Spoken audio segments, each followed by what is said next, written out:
दृष्टि खो देने के बाद उस महिला के पति के मन में उसके प्रति घोर नफरत पनपने लगी। इस बार तो उसने नौकरानी को यह तक कह दिया कि उसे घर से बाहर निकाल दे। अंधी महिला मजबूर होकर जमीन पर बैठ गई। उसी समय उसे अचानक अपनी जुड़वां बहन का ख्याल आया, जो स्वभाव से बिल्कुल उसके विपरीत थी और एक प्रसिद्ध कंपनी की सीईओ भी थी। इसलिए महिला ने फैसला किया कि वह अपनी बहन के पास जाकर शरण लेगी। लेकिन अंधी होने के कारण रास्ते में उसका दुर्घटना हो गया। घबराए ड्राइवर ने तुरंत मौके से भाग लिया। सौभाग्य से उसकी बहन समय पर वहां पहुंच गई। जब उसने जाना कि उसकी छोटी बहन को रोज अपने पति से अत्याचार सहना पड़ता था, तो उसने तय किया कि वह इस अन्याय का बदला लेगी। उसने अपने सहायक को कहा कि घायल बहन को अस्पताल ले जाए और खुद छोटी बहन का वेश धारण करके उसके पति से मिलने निकल पड़ी।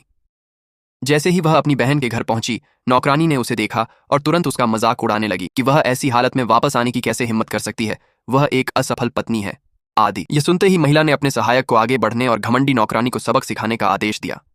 कुछ ही देर में नौकरानी डरकर सहम गई। महिला ने ऊंची आवाज में घोषणा की कि वही इस घर की असली मालकिन है और अब से वह किसी से भी अपनी या अपनी बहन की बेइज्जती सहन नहीं करेगी। ये कहकर वह सीधे घर के अंदर चली गई।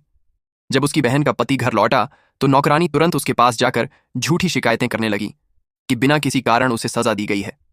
ये सुनकर आदमी गुस्से से भर गया और कमरे में जाकर महिला से जवाब मांगने लगा। लेकिन सहायक ने बिना हिचकिचाए उस आदमी को सबक सिखाया और उसे काबू में कर लिया।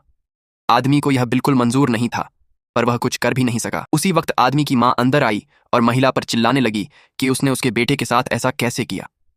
महिला ने शांत स्वर में कहा कि यह पूरा घर उसके पैसों पर चल रहा है, इसलिए यहां सभी को उसकी बात माननी होगी। फिर उसने आदमी की मां का हाथ पकड़ा और कहा कि अब वह उन्हें धीरे धीरे सबक सिखाएगी। उसने सभी के सामने घोषणा की कि अब से इस घर का पूरा परिवार उसके नौकर की तरह रहेगा और वह अपनी बहन के साथ हुए हर अपमान का बदला लेकर रहेगी। यह कहकर वह वहां से निकल गई।